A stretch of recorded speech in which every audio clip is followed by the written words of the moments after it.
Saving an excel file. اس lesson میں آپ سیکھیں گے کہ سیو اور سیو ایز کی کمانڈز کو کس طرح استعمال کرتے ہیں.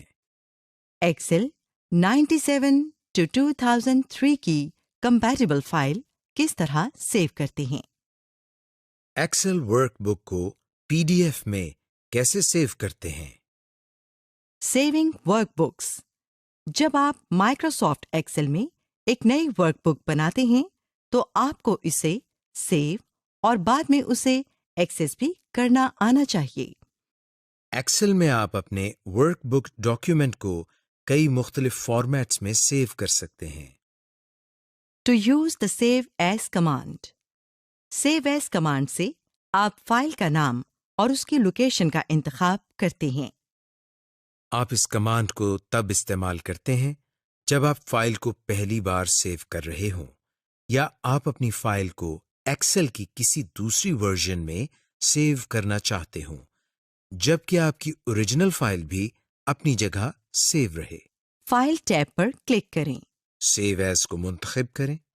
آپ کے سامنے سیو ایز ڈائلاگ باکس کھل جائے گا. جہاں آپ نے فائل کو سیو کرنا ہو اس لوکیشن کا انتخاب کریں. ورک بک کا نام دیں اور سیو پر کلک کریں. اگر آپ ونڈوز 7 استعمال کر رہے ہیں تو آپ کی فائلز بائی ڈیفالٹ آپ کی ڈاکیومنٹ لائبریری میں سیو ہوتی ہیں. جبکہ ونڈوز کی دوسری کئی ورژنز میں فائلز بائی ڈیفالٹ آپ کے مائی ڈاکیومنٹس کے فولڈر میں سیو ہوتی ہیں. To use the save command. Quick access tool bar سے سیو پر کلک کریں. آپ کی ورک بک اسی کرنٹ لوکیشن پر سیو ہو جائے گی اسی نام سے. اگر آپ فائل کو پہلی بار یعنی نئی فائل سیو کر رہے ہوں تو سیو ایز ڈائلاگ باکس خود بخود آپ کے سامنے کھل جاتا ہے. To use auto recover. Microsoft Excel آپ کی فائلز کو آٹومیٹکلی ایک ٹیمپرری فولڈر میں سیو کرتا ہے. اگر ایکسل پر کام کرنے کے دوران آپ اپنی فائل کو سیو کرنا بھول جائیں یا خدا نخواستہ ایکسل سافٹ ویئر کریش ہو جائے تو آپ ایکسل کی بنائی گئی آٹو سیو فائل کے ذریعے اپنی فائل کو ریکور کر سکتے ہیں. ایسی ورک بک کھولیں جسے سیو کیے بغیر کلوز کیا گیا ہو. بیک سٹیج ویو میں انفو پر کلک کریں. اگر ایکسل نے آپ کی فائل آٹو سیو کی ہوگی تو اس کی مختلف ورژن آپ کو ورژنز کی آپشن کے اندر نظر آ رہی ہوں گی. ان میں سے کسی ایک کو کھولیں. آپ کی ورک بک کے ریبن کے نیچے پیلے رنگ کا ایک کوشن نوٹ نظر آنے لگے گا جس پر ریسٹور کا بٹن ہوگا. اپنی ایکسل فائل کو ریکور کرنے کے لیے اس ریسٹور بٹن کو کلک کر کے اوکے کریں. بائی ڈیفالٹ ایکسل ہر فائل کو 10 منٹ بعد آٹو سیو کرتا رہتا ہے. لیکن اگر آپ اپنی ورک بک کو 10 منٹ سے پہلے بند کر دیں تو یہ آٹو سیو نہیں ہوگی اور آپ اس فائل کو ریکور نہیں کر سکتے. To save as an excel 97 to 2003 workbook. بعض اوقات آپ کو ایسی ورک بک پر کام کرنا پڑ سکتا ہے جو ایکسل کی پرانی ورژنز میں بنی ہوں، مثلا ایکسل 2003 یا ایکسل 2000 وغیرہ. اس قسم کی ورک بک صرف کمپیٹیبلٹی موڈ میں اوپن ہو سکتی ہے. کمپیٹیبلٹی موڈ اصل میں تمام نئے اور ایڈوانسڈ فیچرز کو ڈسیبل کر دیتا ہے اور ان بیسک فیچرز کو انیبل کر دیتا ہے جو صرف کسی ورک بک کو بنانے کے لیے استعمال کیے جاتے ہیں. مثال کے طور پر اگر آپ کوئی ایسی ورک بک کھولیں جو ایکسل 2003 میں بنی ہوئی ہو تو آپ صرف وہی ٹیبز اور کمانڈز استعمال کر سکتے ہیں جو ایکسل 2003 میں ہیں. اگر آپ ایسی انوائرنمنٹ میں کام کر رہے ہیں جہاں باقی لوگ پرانے ورژن میں کام کرتے ہیں تو یہ سب سے بہتر ہے کہ آپ ورک بک کو ایکسل کے پرانے ورژن میں سیو کریں تاکہ اس ورک بک کی فائل ایکسٹینشن تبدیل نہ ہو اور ورک شیٹ تمام لوگ آسانی سے ایکسیس کر سکیں. ٹو کنورٹ اے ورک بک. اگر آپ ایکسل 2010 کے تمام فیچرز کو استعمال کرنا چاہتے ہیں تو آپ اپنی ورک بک کو مائکروسافٹ ایکسل 2010 کے فائل فارمیٹ .xlsx میں کنورٹ کر سکتے ہیں۔ یہاں یہ بات یاد رکھیں کہ اس پروسیس سے آپ کی ورک بک کے لے آؤٹ میں چند تبدیلیاں آ سکتی ہیں۔ فائل ٹیب پر کلک کریں اور بیک سٹیج ویو کو ایکسس کریں۔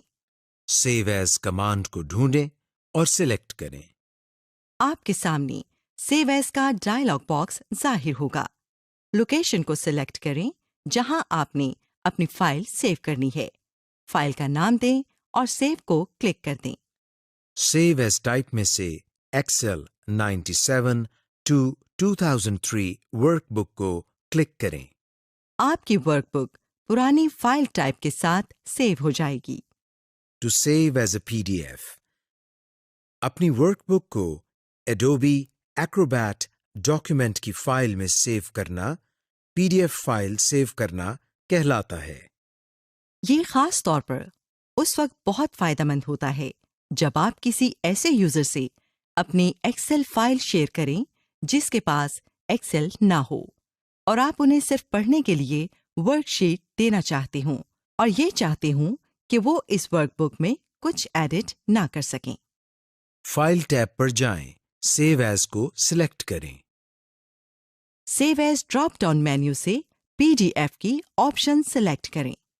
اپنے کمپیوٹر میں لوکیشن کا انتخاب کریں جہاں آپ نے PDF فائل سیو کرنی ہو۔ اب PDF فائل کا نام دیں اور سیو بٹن پر کلک کریں۔ بائی ڈیفالٹ ایکسل صرف اسی ورک شیٹ کو PDF میں کنورٹ کرتا ہے جس پر آپ کام کر رہے ہوں۔ اگر آپ نے اپنی ورک بک کی تمام ورک شیٹس کو PDF میں سیو کرنا ہو تو فائل سیو کرتے ہوئے آپشنز کے بٹن کو کلک کریں۔ آپشن ڈائلاگ باکس کھل جائے گا۔ اس ڈائلاگ باکس سے انٹائر ورک بک کی آپشن سلیکٹ کر کے اوکے کریں۔ کریٹنگ سمپل فارمولاز، اس لیسن میں آپ سیکھیں گے کہ ایکسل کے سادہ فارمولے کس طرح بنائے جاتے ہیں، ایڈ، سبٹریکٹ، ملٹیپلائی اور ڈیوائڈ کے میتھمیٹیکل فنکشنز کس طرح استعمال کیے جاتے ہیں، سیل ریفرنس کے ساتھ مختلف سیلز میں دی گئی ویلیوز کو کس طرح فارمولا لگا کر آسانی سے کیلکولیٹ کرتے ہیں۔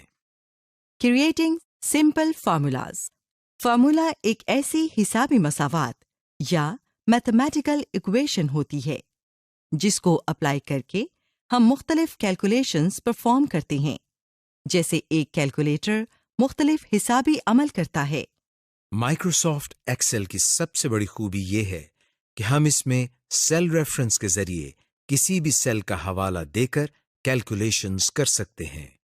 ایکسل ہماری کیلکولیشنز کے لیے اسٹینڈرڈ آپریشنز کو استعمال کرتا ہے، جیسے پلس سائن ایڈیشن یا جمع کرنے کے لیے، مائنس سائن سبٹریکشن یا تفریق کے لیے، اسٹیرک ملٹیپلیکیشن یا ضرب کے لیے، فارورڈ سلیش ڈویژن یا تقسیم کے لیے۔ کیرٹ ایکسپوننٹ کے لیے۔ ایک بات ضرور یاد رکھیں کہ ایکسل میں تمام فارمولے برابر کے سائن کے ساتھ اپلائی ہوتے ہیں۔ To create a simple formula in Excel, اس سیل کو سلیکٹ کریں جس میں آپ نے ریزلٹ شو کرنا ہو۔ مثال کے طور پر یہاں ہم B4 کو سلیکٹ کرتے ہیں۔ ایکول سائن ٹائپ کریں۔ اب وہ فارمولا ٹائپ کریں جسے آپ کیلکولیٹ کروانا چاہتے ہیں۔ مثال کے طور پر ہم 75/250 لکھتے ہیں۔ انٹر پریس کریں۔ یہ دیکھیں فارمولا کیلکولیٹ ہو گیا اور رزلٹ بھی ظاہر ہو گیا اسی سیل میں جسے ہم نے منتخب کیا تھا۔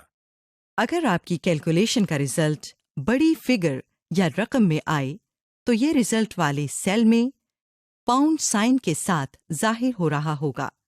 ایسی صورت میں کالم وڈتھ کو تھوڑا سا بڑھانے سے یہ مسئلہ حل ہو جائے گا۔ Creating formulas with cell references, اس سیل کو سلیکٹ کریں جس میں آپ نے رزلٹ شو کرنا ہو۔ مثال کے طور پر یہاں ہم B3 کو سلیکٹ کرتے ہیں۔